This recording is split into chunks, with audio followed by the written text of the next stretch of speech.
여러분 주의 평강이 여러분 모두에게 있으시길 소망합니다. 아마 코로나 바이러스로 곳곳이 다 발이 묶여 있어서 몸살을 앓고 있죠. 여러분들도 어딜 가지 못하고 있어서 많이 힘드시리라 생각이 됩니다.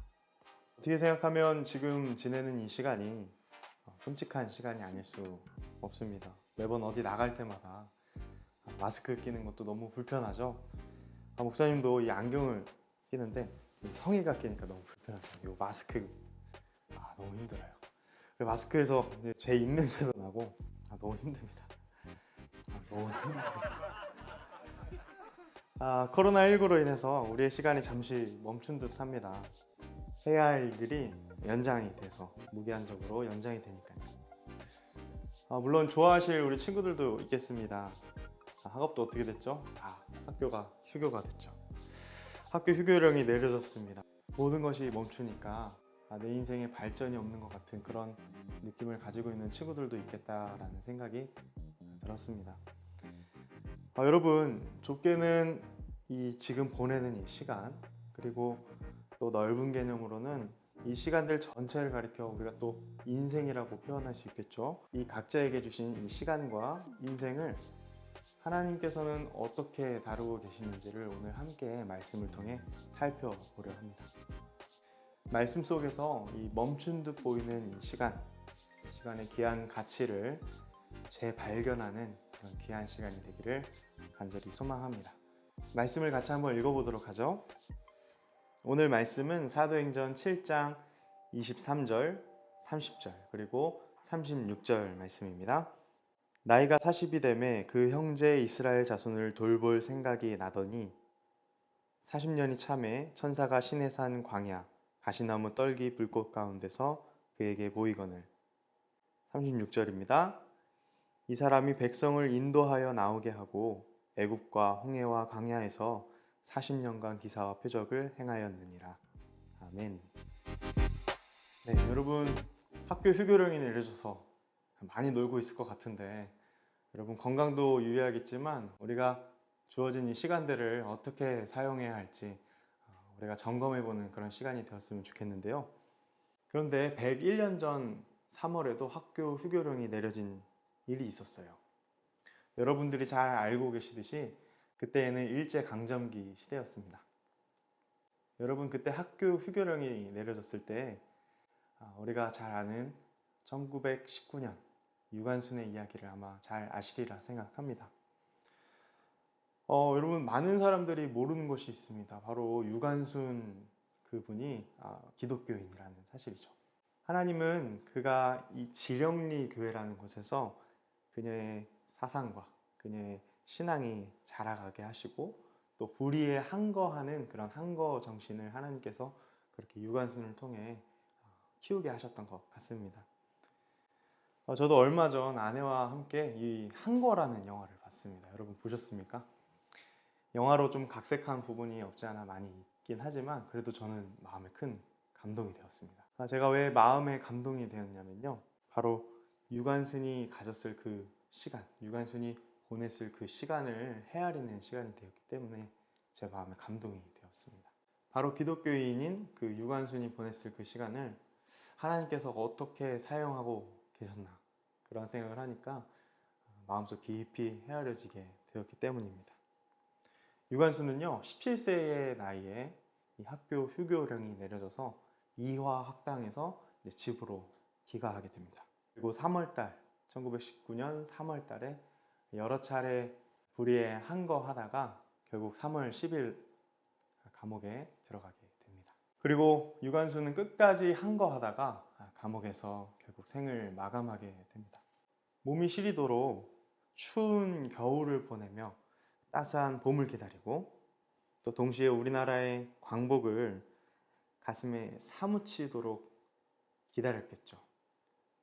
하지만 결국 그녀는 감옥에서 생을 마감하게 됩니다.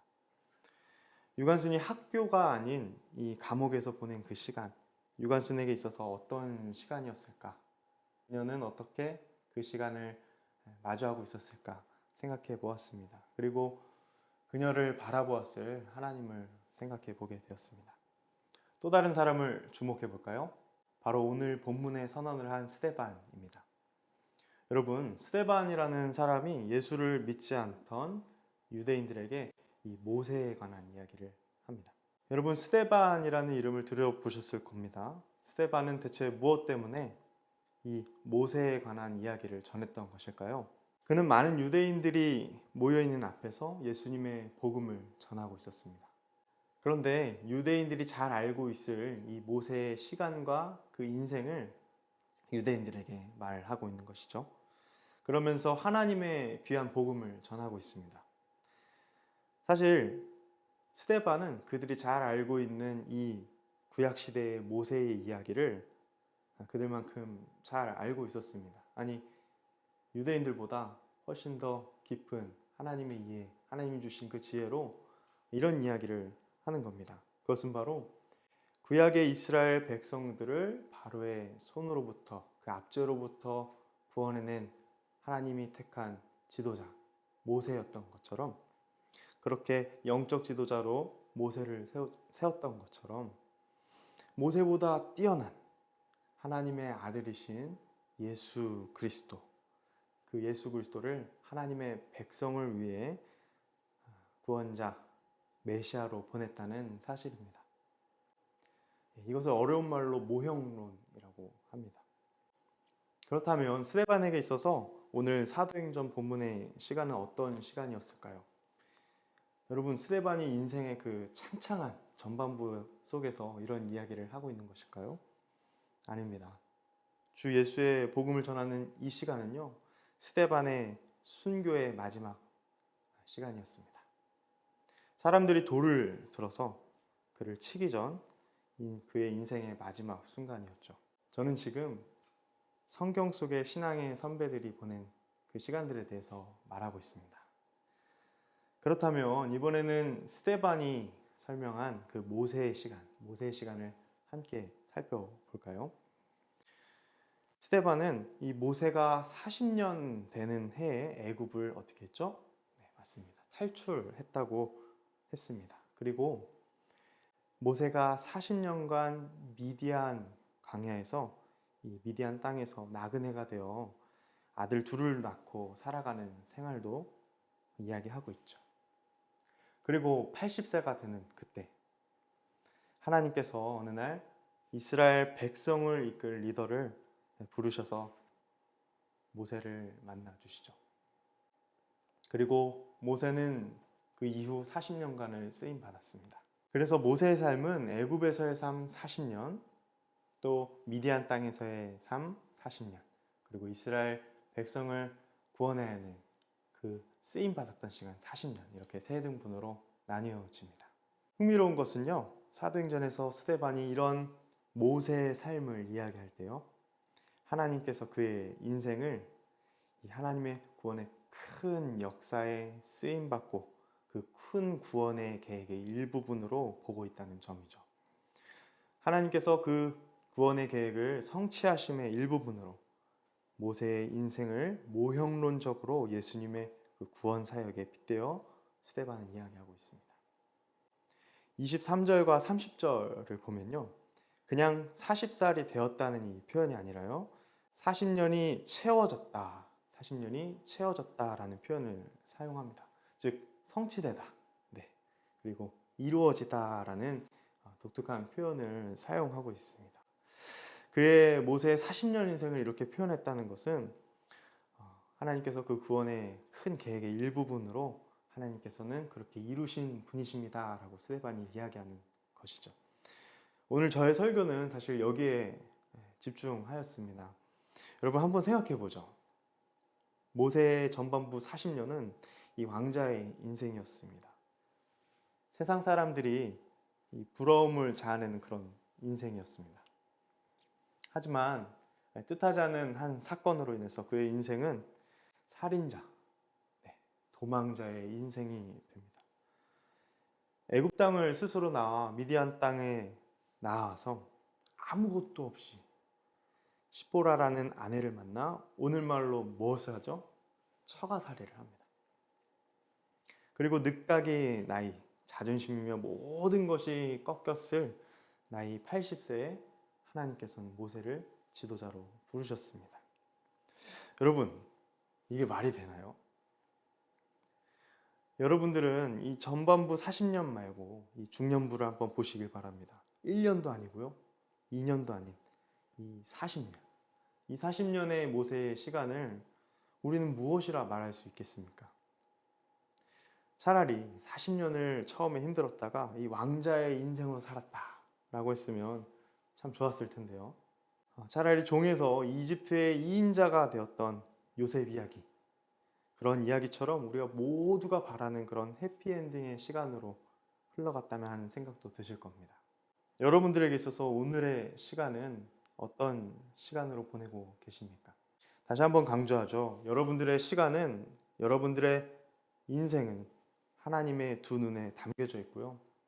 전능하신 그분의 손에 담겨져 있습니다. 그렇기에 여러분들의 시간은요, 너무나 값진 시간입니다. 기억하십시오. 여러분들의 그 시간은 내가 결정하며 나아가지만 큰 폭에서는 전적으로 하나님의 주권에 달려 있습니다.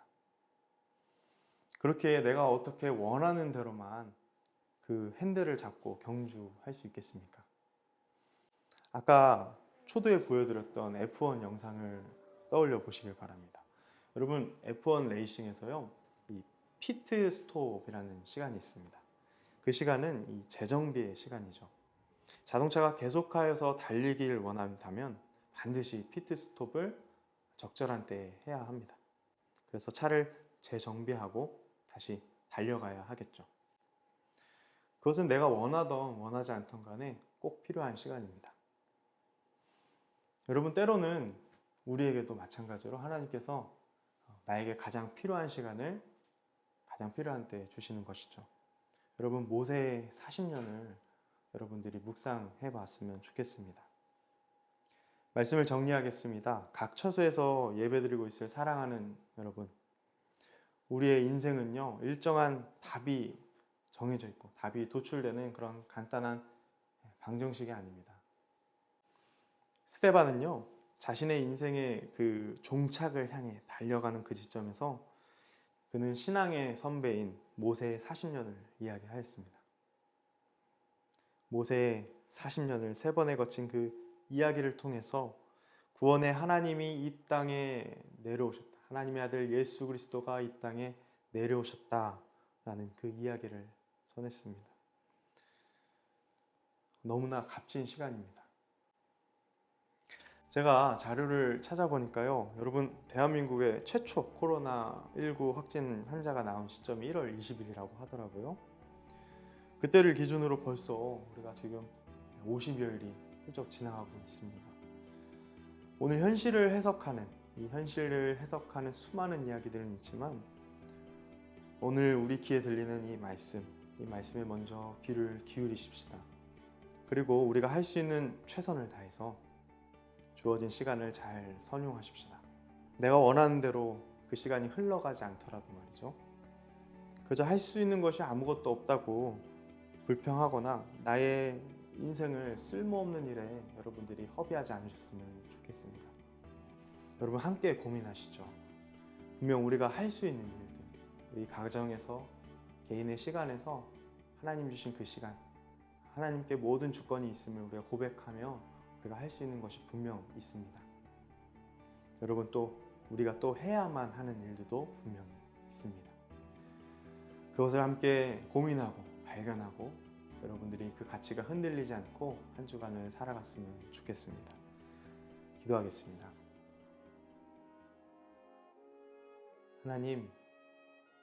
하나님께서는 우리의 시간을, 우리의 인생을 살펴보시는 그러한 분이심을 우리가 믿습니다. 하나님의 주권 속에 우리의 인생이 놓여져 있고 우리의 결정 속에 하나님께서는 바른 길을 갈 수 있도록 늘 지도하는 분이심을 믿습니다. 때로는 우리가 생각하는 방향과는 다를 때가 많습니다. 하나님, 그러한 시간 속에 우리가 놓여져 있다 할지라도 하나님의 신실하심을 붙들며 인생의 또 신앙의 선배들인 많은 인물들을 바라보며 우리가 다시 한번 깨닫는 것은 하나님께서는 그 시간들을 의미 있게 사용하시고 그 모든 것들을 통하여 하나님께서 영광 받으심을 우리가 믿습니다. 하나님, 코로나 바이러스로 우리가 힘들고 여러 가지 복잡한 생각과 환경 속에서 살아가고 있지만 다시 한번 우리의 눈을 들어 하나님을 바라보며 이 주어진 시간을 잘 선용해 나가는 저희들 되기를 간절히 소망합니다. 그렇게 저희들 붙드시고 인도하여 주옵소서. 예수님의 이름으로 기도합니다. 아멘. 네, 집에서 영상을 활용하며 예배를 드리고 있을 우리 중고등부 친구들, 우리 중고등부 친구들에게 두 가지 미션이 있는데요. 첫째, 정해진 시간에 마음을 다해 공적으로 가정에서 예배 드리도록 합시다. 여러분, 두세 사람이 내 이름으로 모인 곳에 나도 그들과 함께 있다, 예수님 말씀하셨죠. 여러분, 주일날 가능하시다면 가족들과 함께 예배를 드리십시오. 가족들과 함께 시간을 정하여서 예배를 드리시는데 사도신경으로 예배를 시작하고 준비된 찬양이 있다면 함께 찬양하시고요. 그 다음 설교 영상을 같이 시청하여 주십시오. 여러분, 꼭 중고등부 영상이 아니어도 좋습니다. 대예배 설교도 괜찮습니다. 그리고 여러분, 나라와 개인과 또 가정을 위해, 교회를 위해 기도 제목을 나누고 함께 기도한 이후에 주기도문으로 맞춰 주십시오. 가족과 예배드리기 곤란한 친구들 있을 겁니다. 우리 그런 친구들은 조용한 공간에서 여러분 꼭 주일날 시간을 정해서 여러분 하나님께 단정한 자세로 예배 드릴 수 있도록 합니다. 여러분, 두 번째입니다. 우리의 예배는 멈춰서는 안 되겠죠. 여러분, 그리스도의 한몸된 지체가 유기적으로 지금도 함께 예배 드리고 있음을 여러분 나누어 주시길 바랍니다. 그 방안으로 중고등부 설교 영상 유튜브에 댓글이나 여러분 각 반의 단톡방, 그리고 또는 반 선생님께 여러분 카톡을 보내주시면 되겠는데요. 누구와 언제 어디서 어떻게 예배 드렸습니다 라는 한 문장과 함께 그리스도의 몸된 누구누구누구라고 여러분 올려주시면 좋겠습니다. 이게 조금 오글거리고 이런 글을 쓰는 게 조금 어려우신다면 인증샷을 찍어 올리셔도 좋습니다. 여러분들의 그 흔적들이 예배를 혼자 드리고 있을 다른 사람에게 작은 용기가 될 것입니다. 지난주 이일도 목사님의 말씀처럼 교회는 승리할 것이죠. 여러분들 그 소망을 가지고 한 주도 힘있게 살아가시길 바랍니다. 샬롬.